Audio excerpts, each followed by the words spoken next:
Agora é hora do painel Inovação no Combate ao Racismo nas Redes. Eu quero chamar ela que é coordenadora acadêmica do Desinformante e diretora do Aláfia Lab. Nina Santos no palco do Screen, seja bem-vinda! Com ela que é jornalista, podcaster no Angu de Grilo, vocês já ouviram? Comentarista na Globo News, colunista no jornal O Globo e na rádio CBN. Recebam no palco a Flávia Oliveira no Screen 2022. Seja bem-vinda, Flavinha, tudo bem? Formando esse time com mais um jornalista, colunista do UOL, professor da UNEB e UXAL e pesquisador do mídia ativismo. André Santana, senhoras e senhores, seja bem-vindo, Andrezão. Eu quero chamar ela que é jornalista, pesquisadora baiana e fundadora da Conexão Malunga. Mariana Gomes do Screen Festival, seja bem-vinda, Mari. Tudo bem? Tudo fluindo? Super obrigada. Queria começar agradecendo todo mundo, todas e todos que estão aqui hoje, para a gente ter essa conversa tão importante, né? Uma conversa que a gente precisava ter todo dia, mas a gente tem esses momentos especiais aqui. E agradecer, sobretudo, a Flávia, que fez um périplo para estar aqui conosco hoje, a André e a Mariana, que toparam aqui esse papo, que eu acho que vai ser muito bacana. Para a gente começar, eu queria só... Ai, gente, eu tenho que lembrar de usar isso aqui, vamos lá. Contextualizar um pouquinho, né, a nossa mesa. Essa mesa, ela é proposta pelo Aláfia Lab, que é um laboratório que eu dirijo junto com os meus colegas Maria Paula Almada, Rodrigo Carreiro, que está aqui também. E a gente está aí num desafio de tentar pensar como é que a gente pode transformar o espaço digital para promover transformação social, né? A gente sabe que o digital ele é um ambiente de muito potencial, mas, ao mesmo tempo, ele é também um ambiente muito desafiador e que nos coloca novos problemas que exigem novas soluções. E é a partir do Aláfia que a gente está fazendo o projeto do Observatório de Racismo nas Redes, onde a gente está buscando justamente entender melhor quais são os padrões, quais são as estratégias, quais são os vocabulários que estão sendo usados nesses ambientes digitais para potencializar esse problema que já era um problema offline e agora é um problema também online, né? Então, é nesse contexto que a gente tem visto algumas informações, né, alguns levantamentos que a gente tem feito, tem mostrado que a gente tem questões diferentes que estão colocadas quando a gente fala dessa questão do racismo no ambiente digital. Por um lado, a gente tem a importância do tema. Então, a gente fez esse mês, né? Estamos em mês de Copa do Mundo, saímos de eleição, vamos para a Copa do Mundo, Natal, Réveillon, Carnaval. Acho que a gente só devia trabalhar em abril do ano que vem, cá entre nós. Mas, brincadeiras à parte, a gente fez um levantamento das menções a jogadores e jogadoras de futebol, tentando entender mesmo esse cenário aí da Copa do Mundo que está para chegar. A gente fez um levantamento no Twitter e a gente viu que mais de 20% das menções a esses jogadores são relacionados à questão racial. Então, são falas sobre a cor da pele, sobre formas de dançar, sobre religião, sobre locais de moradia. Isso tudo envolve o que é ser preto na nossa sociedade. E a gente ficou muito impressionado, né? Porque o tema do futebol é um tema tão presente no nosso cotidiano, nós mesmos não imaginávamos que mais de 1/5 das conversas fossem sobre a questão de raça. Mas se de um lado a gente tem espaços que dão muita visibilidade para esse tema, um outro levantamento que a gente fez, que foi sobre o caso Moise, né, sobre aquele assassinato brutal que aconteceu no Rio de Janeiro, mostrou que, às vezes, o racismo está na nossa cara e a gente não consegue ver.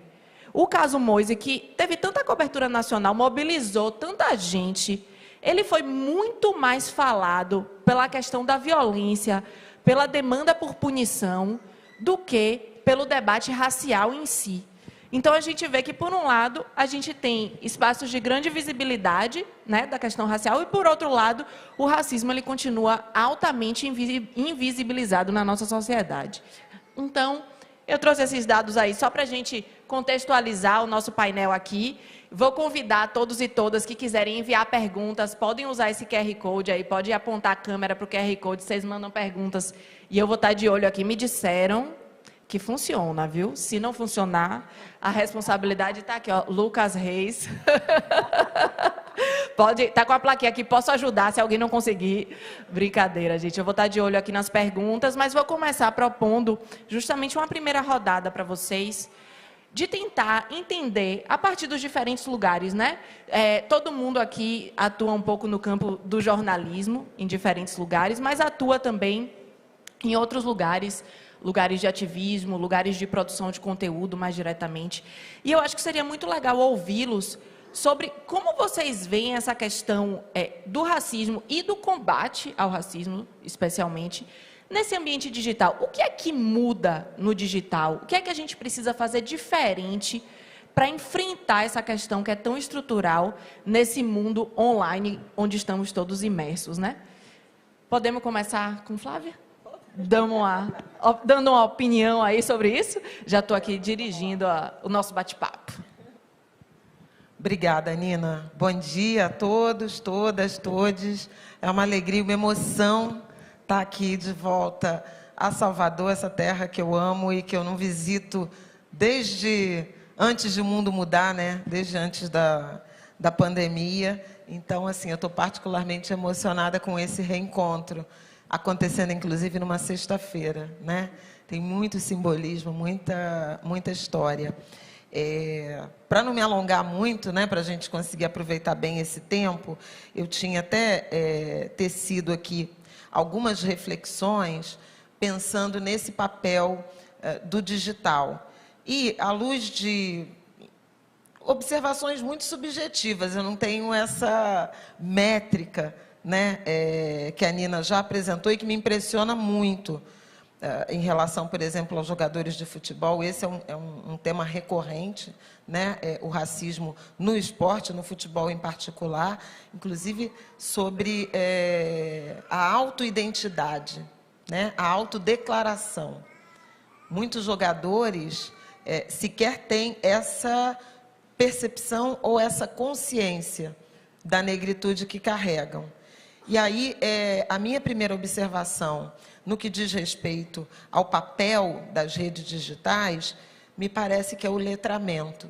E talvez tenha sido, é claro que não o suficiente, mas talvez tenha sido a grande contribuição de redes sociais, desse ambiente digital, para debater a questão racial, para, de alguma forma, democratizar o debate racial no Brasil.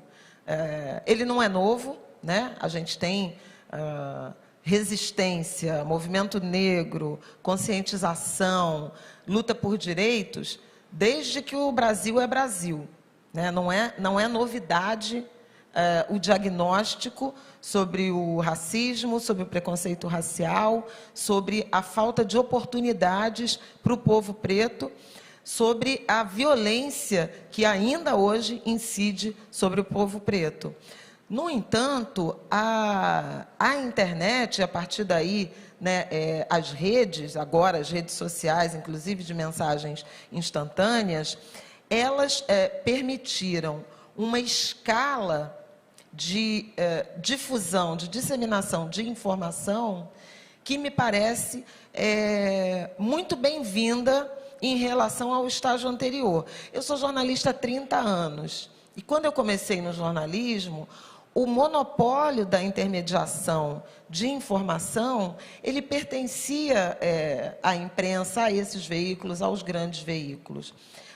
A internet, ela dissolveu, né, esse monopólio. Tem muita produção de conteúdo, para o bem e para o mal, obviamente. Há muita produção também de violência, e a gente pode falar disso numa segunda rodada. Mas eu acho importante a gente observar, e no meu caso, né, espero que concordem, mas no meu caso, reconhecer o letramento racial decorrente, possibilitado pelas redes sociais. Como é que a gente aprendeu sobre lugar de fala, racismo estrutural, racismo institucional, antirracismo, né? Foi com viralização.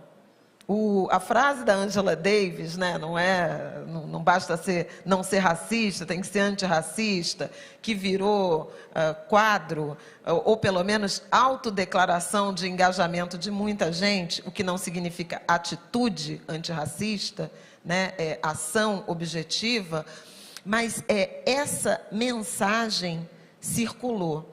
Então, acho que a primeira contribuição foi no letramento, nessa alfabetização sobre o que significa. Aliás, a Bahia foi palco aí na disputa eleitoral, foi sobre isso, né? Identidade racial ou afroconveniência. Essencialmente, foi esse o debate. E esse aprendizado, eu acho que veio muito e se massificou e se consolidou a partir das redes sociais. O segundo movimento é o de engajamento, né? A internet, as redes sociais, essa interação a partir da tecnologia, ela nos possibilitou uma escala, né, de visibilidade, de engajamento muito relevante.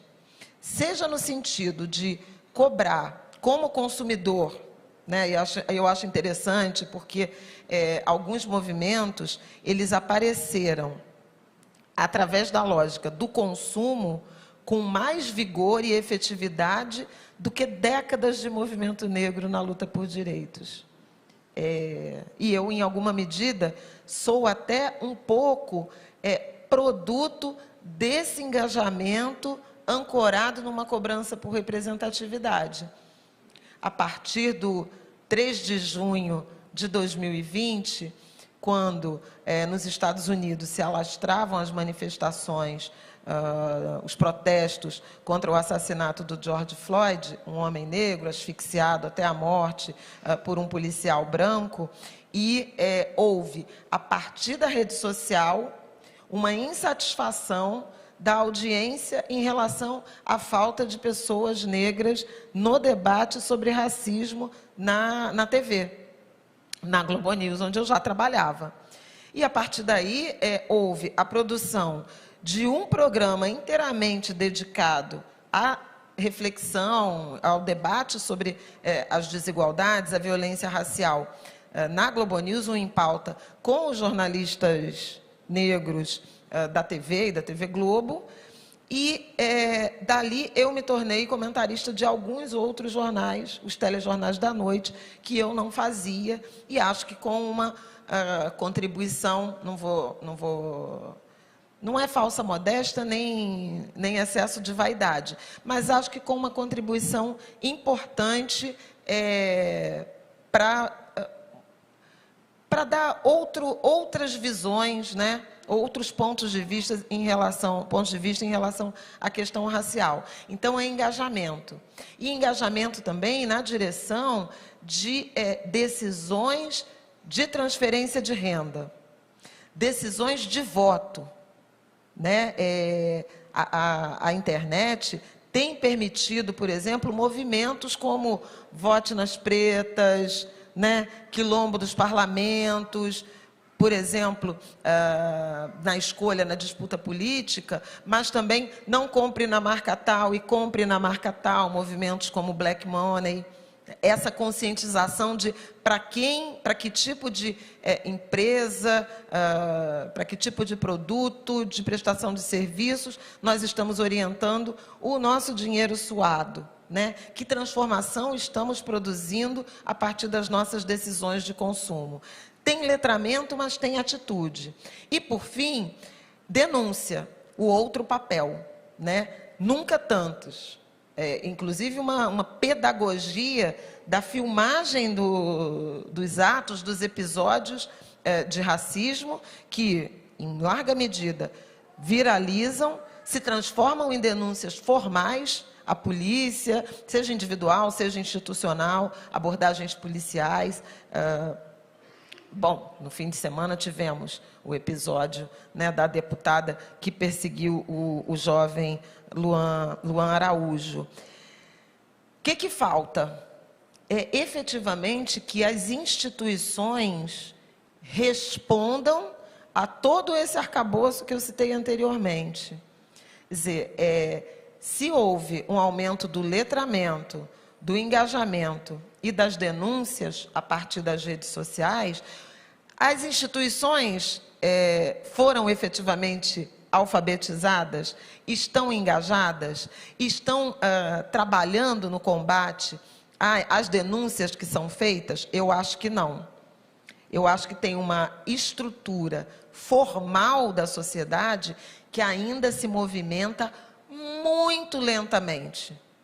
Muito lentamente. Então, acho que uma questão importante dessa reflexão que a gente está fazendo é como esse legado, patrimônio, né, que está sendo formado a partir das redes digitais, no que diz respeito à formação de pensamento e atitude da sociedade, alcance as instituições. E aí, setor privado, governos, justiça e polícia, né?